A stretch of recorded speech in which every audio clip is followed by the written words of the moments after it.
ngày ní admin đang nom nè từng óc ní ở từ squad đợt cây la có rồi bỏ Brazil nè thiết hai hỏi có chữ đợt sai cà bì là ở cha rồi bỏ AC Milan phòng đai tầmแต่ปนนึงเตะก็ระบายระบายในขนมวิสัยแปะได้แต่กว่านู้มีสมุทรเซอร์จิโญในบราซิลเชื่อทอมาได้บ่ายยืนในใจปีเกลาก็สริจ้าเหมือนครุกนี้นั่นเคยแต่ละโรเบโตคาร์ลอสกาก้าโรนัลโดหรือมวยก็โรนัลดิโญไอเชื่อได้แต่เนี่ยถึงอัคเนียนนั่งรวมลงเกลาก็สายกาปีสลามช่วยมีแน่นี่หายมีแน่นี่เชื่อได้ตัวสำคัญบนพอดขนมจุ่มเลือดเชื่อบราซิลกาปีจำนวนนู้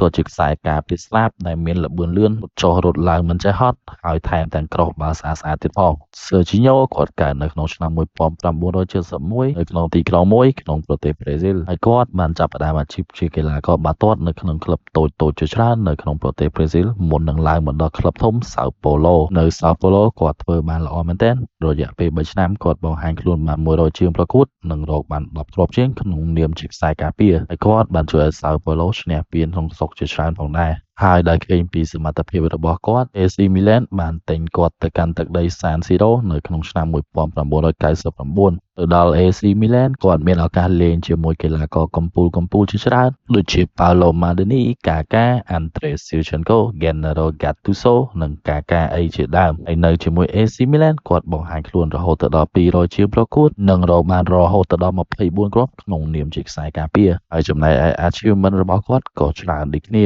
គាត់ធ្លាប់ឈ្នះ Serie A ជាមួយ AC Milan ហើយឈ្នះ Champions League 2ដង FIFA Club World Cup ហើយនឹង UEFA Super Cup ហើយនឹងពាន local ជាច្រើនទៀតជាមួយ AC Milan ហើយរឿងដែលអ្នកគាំទ្រ AC Milan មិនភ្លេចនោះការក្រឡុករបស់គាត់នឹងការបង្កភាពភ័យខ្លាចនៅក្នុង derby រវាង AC Milan ជាមួយនឹង Inter Milan ក្នុងឆ្នាំ2001ពេលនោះ AC Milan បានលុតទៅ Inter Milan រហូតទៅដល់6-0ហើយ Serginho រកបានមួយគ្រាប់និង Assi 3គ្រាប់ក្នុងនាមជាខ្សែការពារហើយឆ្នាំ2005ក៏ដូចគ្នាគាត់ឈ្នះ Champions League ជាមួយ AC Milan ដោយសារតែការ penalty របស់គាត់មិនទាន់អត់ទេនៅ2007គាត់ក៏បានសងសឹកទៅលើ Liverpool ទម្លាក់ Liverpool ហើយលើកពាន Champions League ម្ដងទៀតក្នុងនាមជាអ្នកសងសឹកដូច្នេះហើយសមិទ្ធផលរបស់គាត់ជាមួយ AC Milan សមនឹងឲ្យអ្នកគាំទ្រ AC Milan ចាត់ទុកគាត់ជា legend ដូចគ្នាហើយបើងាកទៅមើលគាត់ជាមួយជម្រើសជាតិវិញគាត់ជួយជម្រើសជាតិ Brazil បានច្រើនដូចគ្នាក្នុងនាមជាផ្នែកមួយដែលធ្វើឲ្យ Brazil លើកពាន World Cup ដូចជាអ្នកទាំងអស់គ្នាដឹងហើយនៅ Brazil គឺមាន Roberto Carlos ប៉ុន្តែគាត់នៅតែអាចប្រជែងយកកៅអីលេង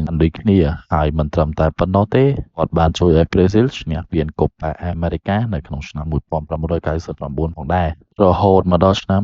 2008គាត់ក៏លាលែងពីតំណែងជាកីឡាករបាល់ទាត់ប៉ុន្តែគាត់មិនបានទៅណាឆ្ងាយពីបាល់ទាត់ទេគាត់នៅតែជួយ AC Milan ដែរក្នុងនាមជា scout team ដែលជាអ្នកជ្រើសរើសកីឡាករប្រចាំប្រទេសប្រេស៊ីលគាត់ក៏បានសាកល្បងធ្វើជាជំនួយការគ្រូបង្វឹករបស់ក្រុមមួយនៅឯលីកកំពូលរបស់ប្រទេសទូគីផងដែរហើយបើអ្នកទាំងអស់គ្នាក៏លេខមកមើលគាត់ក្នុង PES វិញគាត់ជាកាត free to play ប៉ុន្តែគ្នាយើង Division 1 ខ្លះក៏ដាក់គាត់លេងដែរដោយសារតែគាត់មាន speed និង acceleration ខ្ពស់ហើយចំណែកការ dribbling របស់គាត់ក៏ល្អគួរសមដែរតែចំណុចពិសេសរបស់គាត់គឺ crossing តែម្ដងបាទអ្នកទាំងអស់គ្នាដាក់គាត់លេងជាមួយ Drogba, Haaland ឬមួយក៏ Jan Koller អីដឹងតែឈ្នះតែម្ដងសរុបមកវិញ Serginho គឺខ្លាំងទាំងក្រៅនិងក្នុងតែម្ដងហើយបើសិនជាអ្នកទាំងអស់គ្នាលេង PES ដែរអ្នកទាំងអស់គ្នាអាចចូលក្រុម admin ដែលមាន link នៅលើ bio ស្រាប់ហើយកុំភ្លេច like និង follow page របស់ admin ម្នាក់មួយផង